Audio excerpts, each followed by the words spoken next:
Jackson and Taylor Rapp, and then Taran Johnson cleared concussion protocol, and everyone else will practice in some capacity. We start with Taran. Obviously, the guys that have played your defense for as long as he has, used the way that he has, it kind of becomes like old hat, like this expectation. Can you take us into a little bit like how you've seen him not only grow but his responsibility within the defense? Yeah, I think just the nickel position overall around the league has gained in popularity, in value, and I think Taran has been a big part of that, really, with how he has played and how we use him. So he's had not just this year, but he's had, to me, very solid seasons the last couple of years, and to watch him grow in his career, watch him grow with his family, has been one of the joys of coaching. How important is he to Rob? Well, I think the continuity of having Micah, Jordan, and Taran certainly helps together. So it's really a combination of those three in helping TB and his growth and his development and his confidence, especially early on in the season. Hey, Sean, no Dallas Goedert. Did you see their offense change in terms of prioritizing Smith and Brown more on the A little bit. I think more just the 10 personnel and the fast personnel groupings, probably more than anything. Did they run the same stuff, those two receivers, or did they have their own little style? Who's that? Smith And AJ. I mean, they, in terms of separate question, you're saying now? Yeah, where they line up, what kind of routes they run?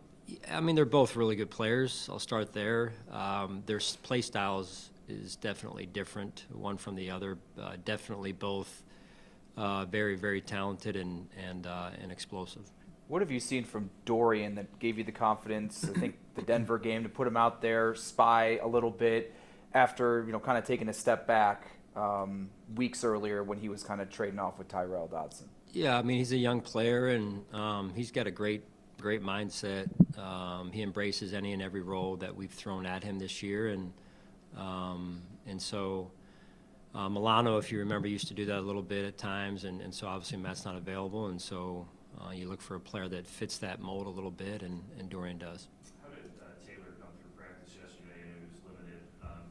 Was there any sort of setback there? No, just still feeling it, and so just based on where we think it's headed, we're just going to rule him out for the game at this point. So.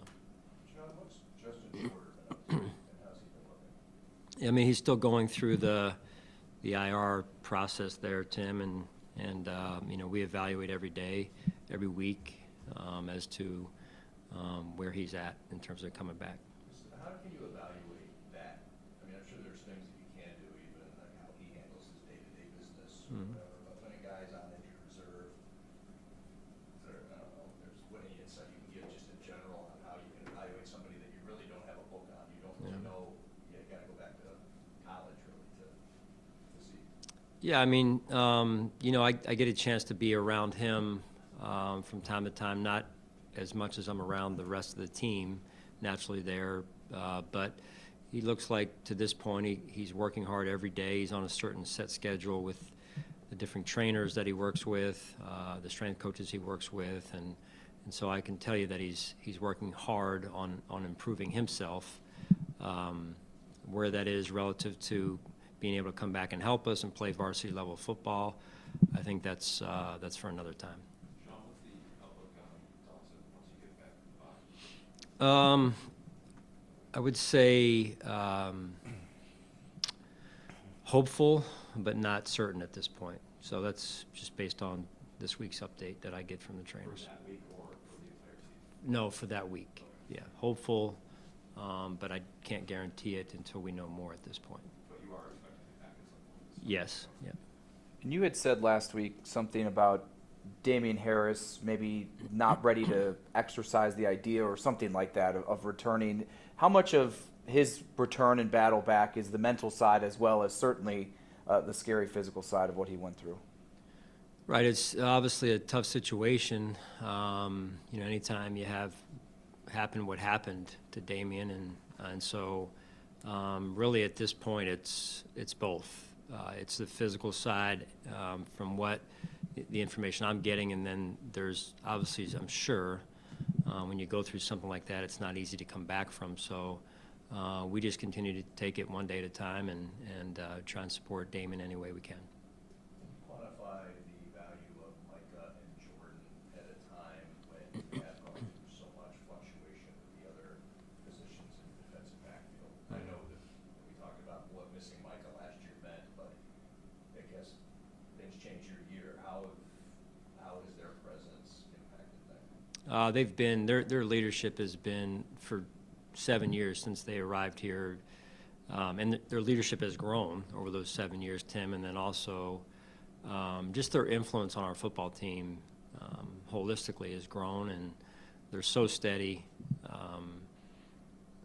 They're so tight, the two of them, and then but they do a great job of keeping it about the team, the big picture wise, and I so appreciate that. What do they do in terms of confidence, like when you got guys who are maybe coming up or moving around, in terms of just the calmness of you can give your messaging and coach them up during the week, but when it comes time for kickoff and the nerves and everything, what do they do for those younger guys or the guys who are interchangeable? Yeah, I think definitely the confidence piece is real. Collectively, the two of them, but then also they both their influence and how they influence our team is different one from the other. Their personalities are a little bit different. Micah's personality is a little bit different than Jordan's personality, and I think that's also what makes them good. It's a little bit of a yin and yang going on there. Sorry if you've been asked this, but with Micah, with the stinger that he's dealing with, is that in any way related to what he went through last year, or to your knowledge is it completely separate? I feel like in my mind they're related, but from a medical standpoint, I can't say that it's specific, the same exact thing, but it's overall I think it's generally related in some form, and so that's the best I can tell you right now. Sean, in general, is there ever a difference, like going into the bye week in terms of mood coming off a win or a loss? And for this team specifically this year, with the ups and downs you guys have had, the injuries, just how big could it be for this team to go into the bye week coming off a win against a good team and sitting at 7-5 on the season? Yeah, I mean we're focused on this game to that point. That's really solely where our focus is, and the rest of it will handle itself in due time. It's really focusing on, like we always do, 1 week at a time, and right now the opportunity that we have against the Eagles this weekend. Sean, since Brown is someone you guys especially stood as part of the offseason, how have you seen him grow in his third year? Yeah, I was thinking about Spencer the other day, and his development. I think you got to credit Spencer himself, number one, and then Coach Cromer and Coach Gunn, number two, and the resources that we have in developing a player. He's been rather consistent, I would say, and that has grown through the course of this season.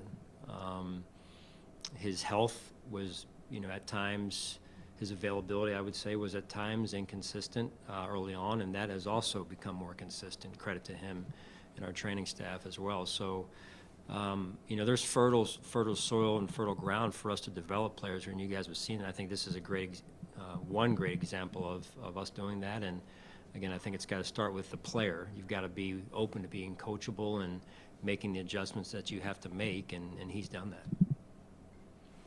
Good? All right, thanks, guys.